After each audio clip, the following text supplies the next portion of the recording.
बिस्मिल्लाहिर्रहमानिर्रहीम, अस्सलाम वालेकुम। मैं मुज़म्मिल अवान इस खबर के साथ हाजिर हूँ कि सुप्रीम कोर्ट ऑफ पाकिस्तान ने ताहयात नाअहली को ख़त्म कर दिया।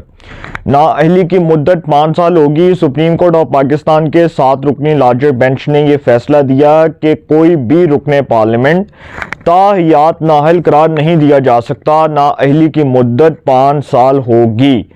ये सुप्रीम कोर्ट के जो माजी के फैसले थे, जिसमें साकब निसार जैसे जजेस ने ये फैसले दिए कि जी ताहयात नाअहल करार दिया जाए, फॉरएवर डिस्क्वालीफाई करार दिया जाए, उस फैसले को पकड़ के सुप्रीम कोर्ट ऑफ पाकिस्तान ने उस फैसले को पकड़ा और कूड़ादान का हिस्सा बना दिया।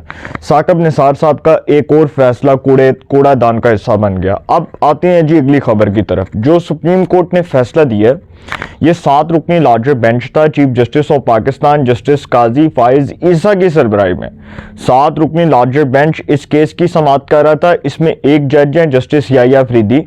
ऑनरेबल जज जस्टिस याहिया अफरीदी ने इस फैसले से इख्तलाफ किया। फैसला 6-1 की अक्सरियत से आया।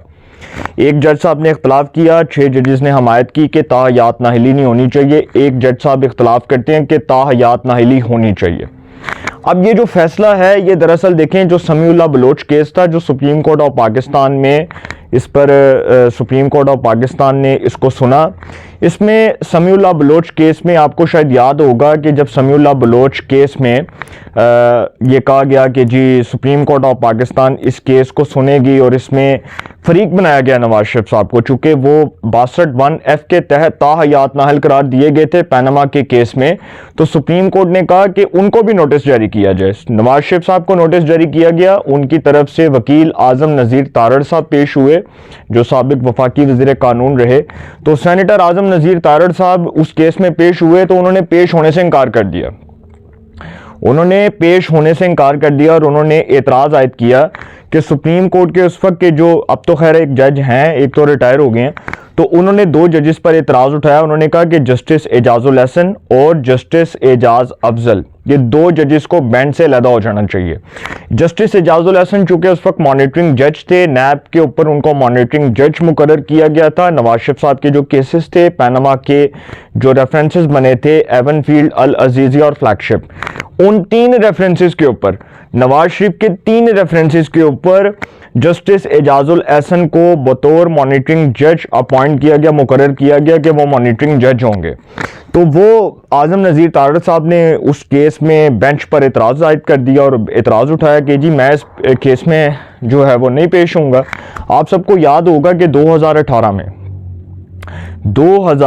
में नवाज शरीफ को पार्टी सदारत से फारग किया गया। एक कौमी असम्बली में करारदाद आई, सेनेट से कौमी असम्बली में, और कौमी असम्बली की अक्सरियत ने यह करारदाद पर इत्तफाक राय किया कि नाअहल शख्स पार्टी सरबराह बन सकता है।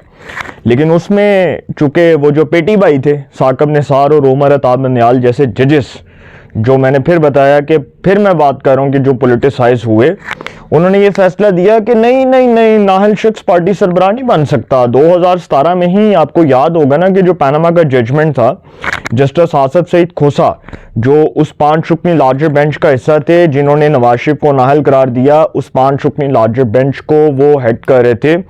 उसमें जस्टिस आसफ सईद खोसा, जस्टिस गुलजार, जस्टिस एजाज अफजल, जस्टिस एजाजुल हसन और जस्टिस अजमत सईद शेख, 5 जजेस ने नवाज शरीफ को नाअहल करार दिया। दिसंबर 2017 में जहांगीर तरीन को सुप्रीम कोर्ट के 3 रुकनी बेंच ने, उस वक्त के जो चीफ जस्टिस थे जस्टिस मियां साकब निसार, उनकी सरबराही में 3 रुकनी bench, justice Umar Ata Bandial, justice Saqib Nisar और जस्टिस फैसल अरब, 3 जजेस ने नाअहल करार दिया। अब सर ये हो गई ताहयात नाअहली ख़त्म।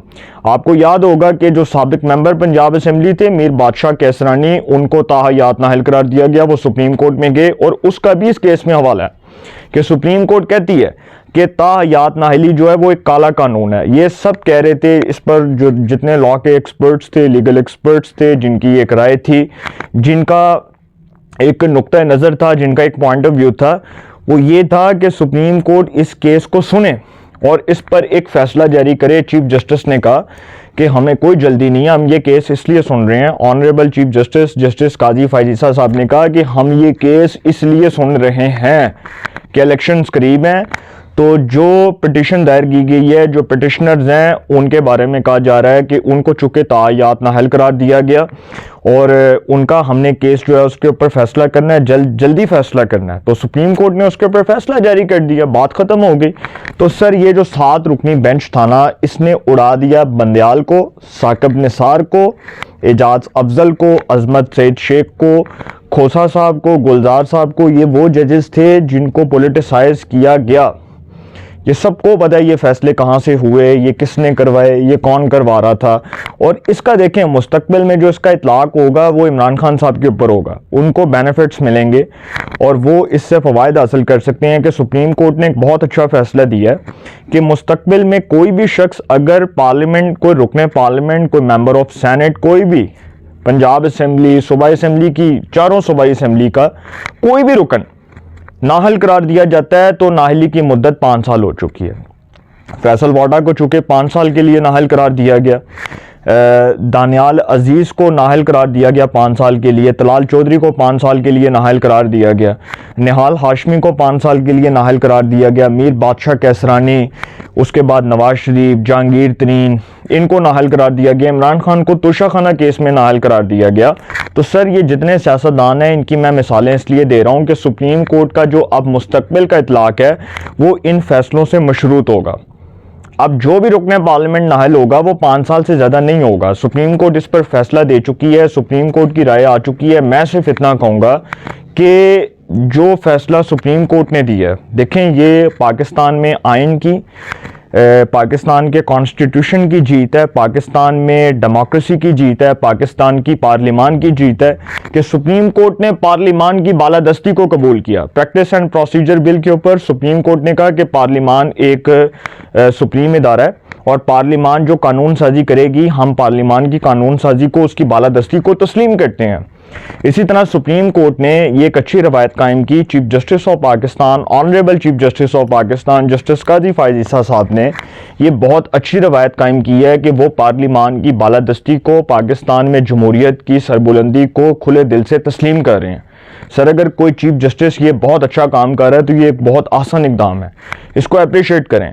तो मैं तो इस चीज़ के खिलाफ था कि ये ताहयात नाअहली नहीं होनी चाहिए। और देखें जिन्होंने ब्लैक लॉ डिक्शनरी का सहारा लिया, नवाज शरीफ को बेटे की कंपनी से तनख्वाह ना लेने पर नाअहल करार दिया और कहा कि जी नवाज शरीफ ने चूंकि बेटे की कंपनी से तनख्वाह नहीं ली लिहाजा उसको डिस्क्वालीफाई करार दिया जाए, और इस बेस के ऊपर कि वो जो है वो बेटे की कंपनी से तनख्वाह नहीं ली तो जी इनको नाअहल करार दे दिया गया। अब पैनामा का केस चला, फैसला अपने कामा पर दिया, इस पर भी तहफ़्फ़ुज़ात थे। और अब मैं एक चीज़ आपको बता दूं कि देखें सुप्रीम कोर्ट अब क्या करने जा रही है।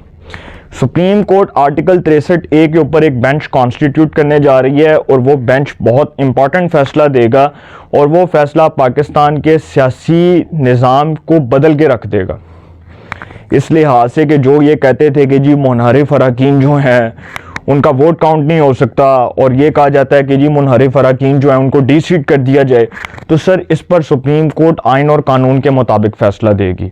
आर्टिकल 63A के ऊपर जब उस वक्त की जो हुकूमत थी शहबाज शरीफ साहब की, जब वो रो पिट रही थी और कह रही थी कि इसके ऊपर फुल बेंच बना दें, फुल कोर्ट बना दें, तो बंदयाल साहब अपनी सुई पर अड़े हुए थे और वो कह रहे थे कि जी नहीं बनाना। क्यों? क्योंकि सर डर था। बंदयाल साहब के होते भी सुप्रीम कोर्ट में अक्सरियत उनके खिलाफ थी और उनको डर था कि अगर वो फुल कोर्ट बनाते हैं तो उनकी मंजी ठुक जानी है, उनका फैसला उनके खिलाफ आ जाना है। तो बंदयाल साहब को तो पता था। तो इसी तरह अब जो फुल कोर्ट बनेगा, और बहुत अच्छा है कि ये लाइव हेयरिंग्स हो रही हैं, कौम अपनी आंखों से देख रही है, सबको नजर आ रहा है किस टाइम सुप्रीम कोर्ट में फैसले क्या हो रहे हैं। ये नहीं हो रहा कि जी 2 रुकनी बेंच बन गया, 3 रुकनी बेंच बन गया, मर्जी के बेंचेस बन रहे हैं, ये हो रहा है। सुप्रीम कोर्ट एक मोअज़्ज़ज़ इदारा है, पाकिस्तान का सबसे बड़ा इदारा है, पाकिस्तान की सबसे बड़ी अदालत है। उसका फैसला हर एक को तस्लीम करना है, वो किसी के खिलाफ आए, किसी के हक में आए, वो सुप्रीम कोर्ट का फैसला हरफ आखिर है, उससे आगे कोई बात नहीं है। सुप्रीम कोर्ट लास्ट स्टेज है जिसका फैसला सबको तस्लीम करना है, वो किसी के हक में आता है, किसी के खिलाफ आता है। मैं फिर वही बात करूंगा कि देखें ये पसंद नापसंद से बाहर निकलें, लाइकनेस और डिसलाइकनेस से बाहर निकलें। सुप्रीम कोर्ट का फैसला इमरान खान के हक में आता है, नवाज शरीफ के हक में आता है, जरदारी के हक में आता है, फजलुर रहमान के हक में आता है, सबको तस्लीम करना है, उस पर किसी को डिबेट नहीं करनी। ये सुप्रीम कोर्ट ने आइन और कानून के मुताबिक फैसला देना है, जिसको भी इंसाफ मिलना है इन्हीं मोअज़्ज़ज़ अदालतों से मिलना है। तो सर सुप्रीम कोर्ट बहुत अच्छा फैसला दे चुकी है, 7 रुकनी बेंच ने बहुत ज़बरदस्त फैसला दिया। आर्टिकल 62(1)(f) के तहत जो नाहली है वो 5 साल होगी, कोई 5 साल से ज़्यादा नाहल करार नहीं दिया जा सकता, ताहयात नाहली कलअदम करार दे दी गई है। सुप्रीम कोर्ट का बहुत अच्छा फैसला है समीउल्लाह केस में, और इस फैसले को पाकिस्तान के सियासी निज़ाम के अंदर बहुत अहमियत का हामिल तस्वुर किया जा रहा है, और इस फैसले ने पाकिस्तान के सियासी निज़ाम में एक रूह फूंक दी है। और आप ये समझ लें कि सुप्रीम कोर्ट ने अपनी इज़्ज़त और अपने वक़ार को बुलंद किया ये फैसला देकर। और फिर मैं आखिर में ये बात बता दूं कि एक जो इलेक्शंस के बाद, ये मुझे ख़बर मिली, मैं आप तक रखूँगा, इलेक्शंस के बाद जो नई असम्बली आ रही है सर, वो एक ऐसा कानून ला रही है कि सबके होश उड़ देंगे, सबके होश उड़ देंगे। जस्टिस काजी फ़ाइज़ ईसा साहब, मैं फिर यही इशारतन बात करूंगा कि जस्टिस काजी फ़ाइज़ ईसा साहब कहीं नहीं जा रहे, ये बात याद रखें कि वो कहीं नहीं जा रहे। और जो नाइंसाफ़ियाँ, ज़्यादतियाँ और जुल्म के पहाड़ गिराए गए हैं जस्टिस काजी फ़ाइज़ ईसा साहब के ऊपर, उनसे जो माजी में जो उनके ख़िलाफ़ हुआ, सर सारा कुछ खुलना है, किसी की खैर नहीं। आज मैं जद में हूँ तो कोई खुशगुमा न रहे, चिराग सबके बुझेंगे, हवा किसी की नहीं। अपनी राय का कमेंट्स में ज़रूर इज़हार कीजिएगा। इंशाल्लाह एक नए सेगमेंट के साथ फिर मुलाकात होगी। अपना बहुत ख्याल रखिएगा। आला निगहबान।